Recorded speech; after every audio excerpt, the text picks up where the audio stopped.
பிரைஸ்லான் இயேசுவின் நாமத்தினாலே அன்பின் வாழ்த்துக்கள்.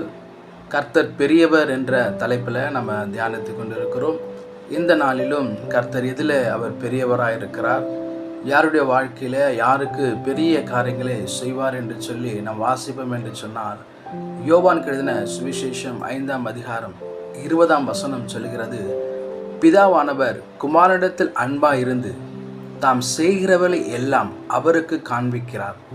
நீங்கள் ஆச்சரியப்படத்தக்கதாக இவைகளை பார்க்கிலும் பெரிதான கிரியைகளை அவருக்கு காண்பிப்பார்.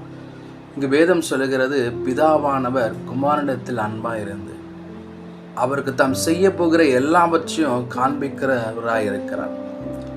கர்த்தர் யாருடைய வாழ்க்கையில் பெரிய காரியங்களை செய்வார் என்று சொன்னால், யாரெல்லாம் அன்பாக இருக்கிறாங்களோ, தேவனிடத்தில் அன்பாக இருக்கிறவனுடைய வாழ்க்கையில் அவர் தாம் செய்ய போகிற அதிசயமான பெரிய காரியங்களை காண்பிக்கிறவராக இருக்கிறார். அது மாத்திரம் இல்லை, அங்கே சொல்லப்படுகிறது, ஆச்சரியப்படத்தக்கதாக இவைகளை பார்க்கிலும் பெரிதான கிரியைகளை அவருக்கு காண்பிக்கிறவராக இருக்கிறார். நாம் தேவனிடத்தில் அன்பு கூறும்போது கர்த்தர் நம்முடைய வாழ்க்கையில் பெரிதான காரியங்கள், ஆச்சரியப்படத்தக்கதான காரியங்களை நமக்கு காண்பிக்கிறவரார், நம்மை கொண்டு செய்கிறவராய் நம்முடைய வாழ்க்கையில் அவர் செய்கிறவராய் இருக்கிறார். நம் அன்புக்குரியவர்களாக இருக்கணும். அன்பு என்பது மனுஷரிடத்திலும் சரி, ஆண்டவரிடத்திலும் சரி, எல்லாரிடத்திலுமாய் கூட அன்பு என்ற காரியங்கள் ஒரு ஆவிக்குரிய கிறிஸ்தவனுக்குள்ளே இருக்கும் என்று சொன்னால், அவனுடைய வாழ்க்கையில் கர்த்தர் பெரிய காரியங்களை செய்கிறவராக இருக்கிறார்.